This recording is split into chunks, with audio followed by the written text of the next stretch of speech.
नमस्कार साथियों। आज एक दिन में क्रूड ऑयल में 26% से ज़्यादा का तेजी देखने को मिल रहा है और दुनिया भर के इकोनॉमी में जिस तरह से ऑयल का शॉर्टेज पड़ रहा है उससे भारी गिरावट आया है। अगर बात अमेरिका की करें तो चाहे दाउ जोन्स हो, एस&पी या नेस्डैक हो, सब में किसी में 2%, किसी में 2.5% और कहीं कहीं तो 3% से ज़्यादा का गिरावट है दोस्तों। चाहे आपका आसियान हो, एशिया हो या फिर इंडिया हो, इंडिया में भी लगभग 3% से इक्विटी मार्केट डाउन है आज दोस्तों। अब आने वाले टाइम में इसका इम्पैक्ट आम लोगों पे क्या पड़ने वाला है, हमारे और आपके ऊपर इसका क्या इम्पैक्ट पड़ेगा, इसके बारे में डिटेल में जानेंगे दोस्तों। अगर आप चैनल पे नए हैं तो लाइक करें, शेयर करें और सब्सक्राइब करें फ्रेंड्स। सबसे पहले बात करते हैं अमेरिका की। अब युद्ध का जो असर है वो अमेरिकन इकोनॉमी में देखने को मिल रहा है दोस्तों। वहां के जितने सारे लिस्टेड स्टॉक हैं उसमें भारी गिरावट है और उनकी इकोनॉमी और स्लो डाउन हुई है और ये रिसेशन की तरफ आने वाले टाइम में जा सकती है। हालांकि डॉलर इंडेक्स में मजबूती है। जब अमेरिका वॉर में होता है और उसका वहां पे डोमिनेंस होता है, क्योंकि डिफेंस सेक्टर वहां का बहुत बड़ा है, तो उसके कारण वहां के डॉलर इंडेक्स में मजबूती देखने को मिल रही है, जिससे सिल्वर और गोल्ड के प्राइजेस में हल्की सी नरमी देखने को मिल रही है। लेकिन सिल्वर और गोल्ड के प्राइजेस जहां दुनिया में हर कंट्री का इक्विटी मार्केट क्रैश है, वहां पे अगर गोल्ड की बात करें तो $5,100 और सिल्वर $83 के आसपास ट्रेड हो रहा है। इन्होंने अपने जो मेजर रेसिस्टेंस है ना तो उसको क्रॉस किया है और ना तो सपोर्ट लेवल को तोड़ा है दोस्तों। तो इससे ये पता लगता है कि जहां इक्विटी में भारी गिरावट है और क्रूड ऑयल के प्राइस में रिकॉर्ड बढ़ोतरी देखने को मिल रही है, उसके बावजूद भी सिल्वर और गोल्ड के प्राइस मजबूती से खड़े हुए हैं। बड़े प्लेयर्स ने बिकवाली भी करी है और जो यहाँ का पैसा एज ए प्रीमियम इक्विटी में क्रूड ऑयल में हर जगह यूज किया है, उसके बावजूद भी इतने जबरदस्त तरीके से स्ट्रेंथ बना करके एक जगह टिके रहना, इससे ये साफ पता चलता है कि सिल्वर और गोल्ड में मजबूती जबरदस्त तरीके की है। और अगर ये मोमेंटम बना रहा कुछ दिनों तक और कंटिन्यू रहा तो आने वाले टाइम में इनके प्राइसेस और तेजी से बढ़ेंगे दोस्तों। अब आइए बात करते हैं वॉर की सिचुएशन में। खेमनेई के मारे के जाने के बाद में खेमनेई के बेटे को ईरान का सुप्रीम लीडर अपॉइंट किया गया है। अब वो बदले की भावना से काम करेगा और जिस तरह से वो अटैक कर रहा था अलग अलग कंट्रीज पे, हालांकि वहां के राष्ट्रपति के बयान के बाद में कि वो अपने पड़ोसी देशों पे हमला नहीं करेगा, लेकिन अमेरिका वहां से ईरान के ऊपर अटैक कर रहा है अपने अलग अलग बेसिस से। इसलिए वो चाहे कतर हो, बहरीन हो, मिडल ईस्ट हो, अबू धाबी हो या फिर यूएई हो, हर जगह ईरान अटैक कर रहा है। कई ऑयल के जहां उसके बड़े भंडार हैं उन पर भी उसने अटैक किया है, जिसके कारण सप्लाई और भी ज्यादा बाधित हुई है।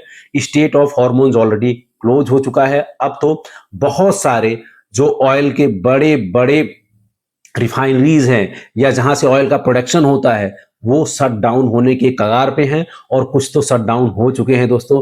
क्योंकि अगर वो आगे प्रोडक्शन करेंगे तो शिपमेंट निकल नहीं रहा है और उनको अपना प्रोड्यूस किया हुआ मटेरियल को स्टोर करने की कैपेसिटी भी नहीं उनके पास है।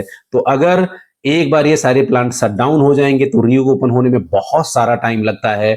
और अगर ये वॉर का सिचुएशन रहा और शट डाउन हुआ तो ये ऑयल के प्राइसेस जो कतर के एनर्जी मिनिस्टर ने कहा था कि $150 तक जा सकते हैं, तो वहां तक भी जाता हुआ दिखाई दे सकता है दोस्तों।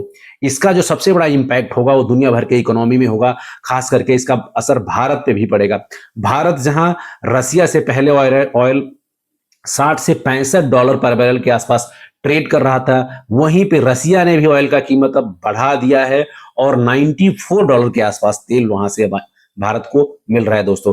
तो भारत में तेल बढ़ेगा, ट्रांसपोर्टेशन कॉस्ट बढ़ेगा और जब ट्रांसपोर्टेशन बढ़ेगा तो मूवमेंट हर जगह महंगा होगा, चाहे वो गुड्स हो, सर्विसेज हो, तो महंगाई अपने आप बढ़ती चली जाएगी और महंगाई बढ़ेगी तो अर्थव्यवस्था पर इसका बहुत ही बड़ा असर पड़ेगा। भारत में भी चाहे वो सर्विस सेक्टर हो, मैन्युफैक्चरिंग सेक्टर हो या फिर ट्रांसपोर्ट सेक्टर हो, आईटी हो, हर जगह इसका असर आपको दिखाई देने को मिलेगा दोस्तों। अब आइए बात करते हैं ट्रंप जिस तरह से कह रहे हैं कि ईरान को इसका भारी कीमत चुकाना पड़ेगा और ईरान जिस तरह से अपने छोटे इक्विपमेंट के जरिए अमेरिका और इसराइल के बड़े बड़े डिफेंस के जो इक्विपमेंट है उनको वो ध्वस्त कर रहा है, जिससे इनके इकोनॉमी पे, इनके जो इनका डिफेंस सेक्टर है इस पर बहुत बड़ा इंपैक्ट पड़ रहा है। और आने वाले टाइम में अगर ये वॉर और लंबा खिंचता है तो ये लोग और बैकफुट पर होंगे, स्पेशली अमेरिका, इसराइल। और अगर मैं बात करूं ईरान की, तो ईरान का जो मैप है और जिस तरह से ईरान का टेरिटरी है, वहां पे जाकर के फिजिकली ऑपरेट करना, वहां पे सेना भेजना अमेरिका के लिए पॉसिबल नहीं है। अगर वो ऐसा कुछ करेंगे तो वहां पर भी वो बैकफुट पे रहेंगे, क्योंकि ईरान को पीछे से रसिया और चाइना का यहाँ पे सपोर्ट मिलता हुआ दिखाई दे रहा है दोस्तों।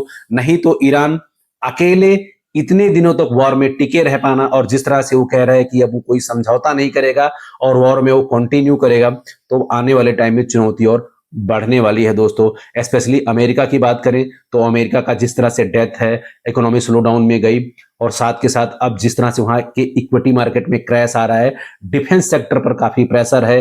तो और इन सभी चीजों को देखते हुए आने वाले टाइम में अगर वहां का हालात और खराब हुआ तो दुनिया भर के अर्थव्यवस्था पर इसका असर पड़ने वाला है दोस्तों। अभी ये इनिशियली ट्रेंड है जिससे इक्विटी क्रैश हो रहा है, और क्रूड ऑयल में और इक्विटी में सिल्वर और गोल्ड का पैसा कहीं ना कहीं as a margin meet out करने के लिए शिफ्ट हो रहा है। लेकिन आने वाले कुछ दिनों बाद अगर ये वॉर कंटिन्यू हुआ है, तो जब सेफ हेवन इन्वेस्टमेंट की तरफ लोगों का रुझान होगा, दुनिया भर के लोगों की तरफ का, तो सिल्वर और गोल्ड के प्राइजेस में जबरदस्त तरीके की तेजी वहां देखने को आपको मिल सकती है। क्योंकि जो ऑयल का ये प्राइस है, ये परमानेंट नहीं रहने वाला है। यूएस को कहीं ना कहीं रसिया का रिस्ट्रिक्शन हटाना पड़ेगा, क्योंकि ईरान ने जिस तरह से स्टेट ऑफ हॉर्मोन्स को ब्लॉक किया है, शिपमेंट का मूवमेंट वहां से लगभग लगभग पूरी तरह से बंद है।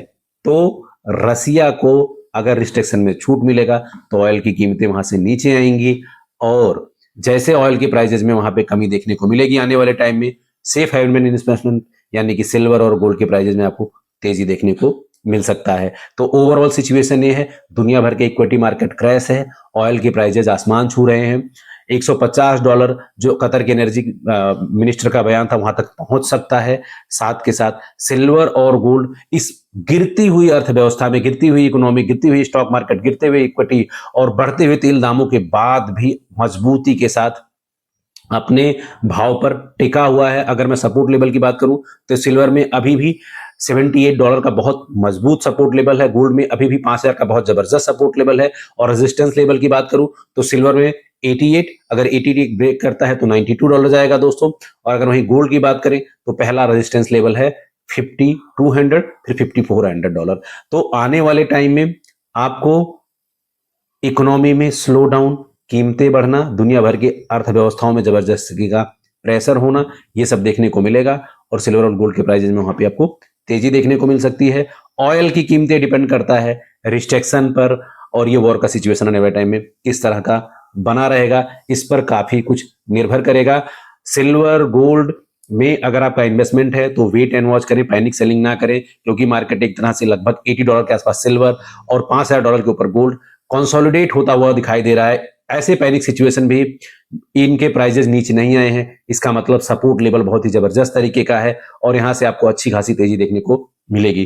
पोर्टफोलियो को डाइवर्सिफाइड रखें, इक्विटी जबरदस्त तरीके की गिरावट है, वहां पे आप एज अ चंक्स में इन्वेस्ट कर सकते हैं, एनालिसिस करके अपने इन्वेस्टमेंट एडवाइजर का सलाह लेकर के, क्योंकि आने वाले टाइम में जो अभी शेयर के भाव कौड़ियों में मिल रहे हैं, ऑब्वियसली अगर कंपनी उन कंपनीज के फंडामेंटल स्ट्रांग है, फाइनेंशियल पोजीशन स्ट्रांग है, तो वो प्राइजेज आने वाले तेजी में जबरदस्त तरीके का वहां पे आपको तेजी देखने को मिलेगा दोस्तों। आज के वीडियो में मिलता है इतना ही, मिलते हैं नेक्स्ट सेशन में। Thank you.